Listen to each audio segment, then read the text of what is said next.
I've seen people say, like, have different reactions. And one of the reactions, of course, is, oh, well, look, the narrative is completely changed. The leftists were hiding all of this evidence, and it wasn't this violent and dangerous event as they portrayed it to be.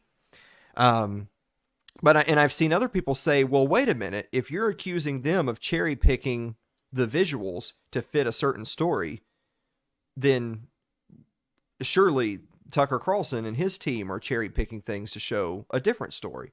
And you're probably right. I'm sure they are. But of course, those of us with an IQ over room temperature could say, but you could still look at the totality of it and get an idea of which is the more accurate representation.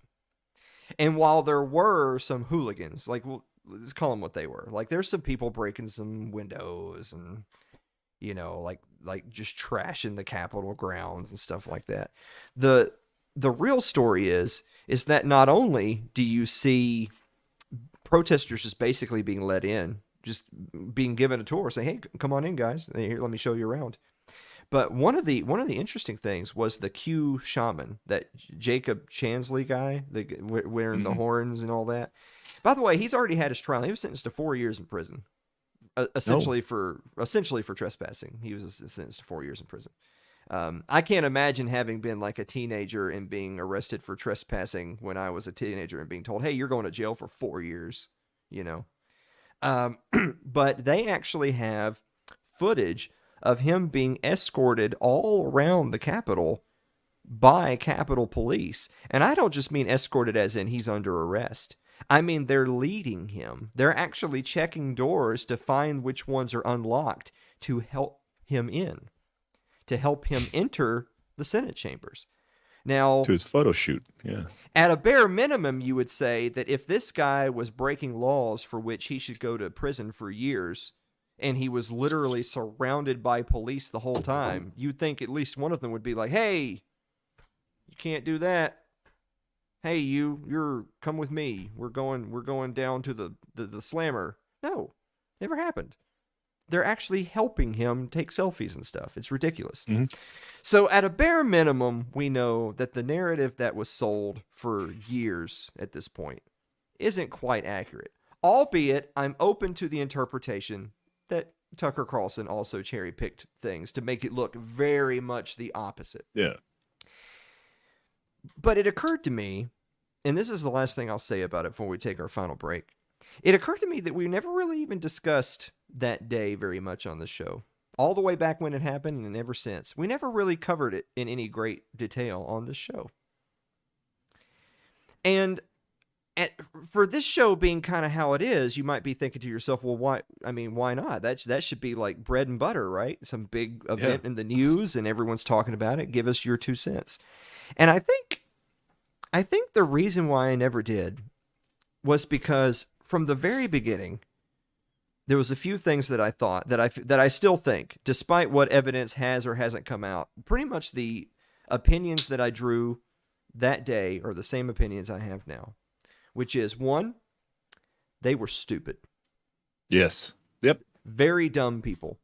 Like, all you have to do is ask anyone, hey, would you have wanted one of your good friends, a family member, a child, whatever, would you have wanted them to be there for that?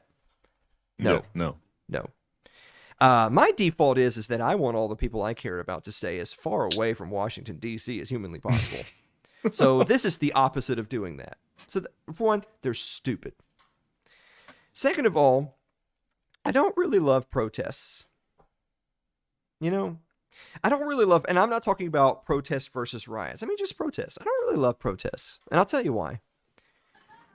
By and large, protests don't do anything. If you truly, and when I say you, I'm kind of talking to those people, to the MAGA people, to those protester types.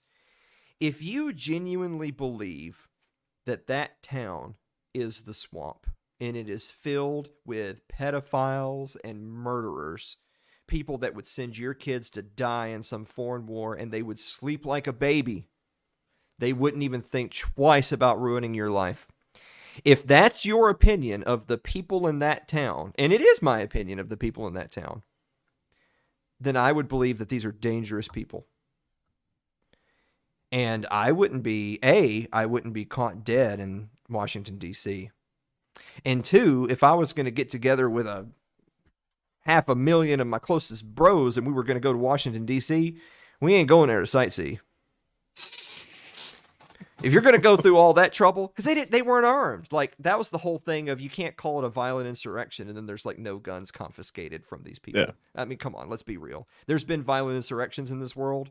It's happened in different countries, usually because of the United States, but it's happened in different countries. They're not bloodless coups, all right? That's a very rare occurrence. If you genuinely believe these people are that dangerous, then you should have been up there armed to the gills, and you should have been up there to collect some scalps.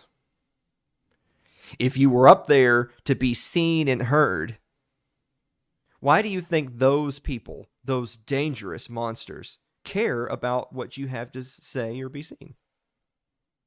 That's why I don't think protests really work. Protests really only work to get other people involved.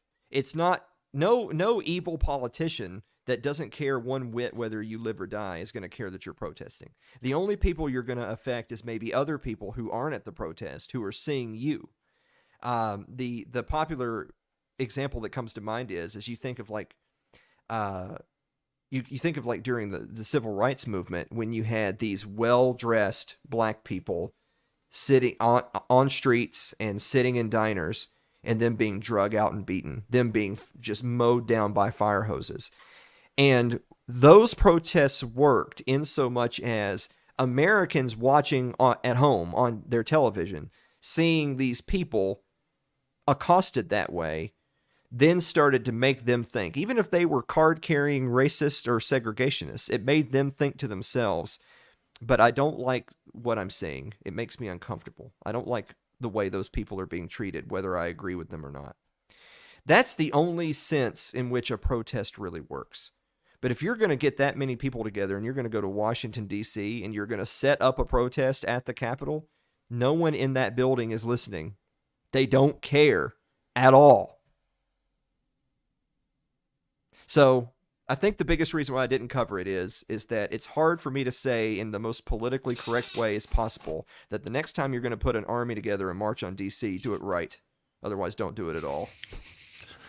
All right. I think we should wrap up the show, Dave. Yeah, I think we did. All right.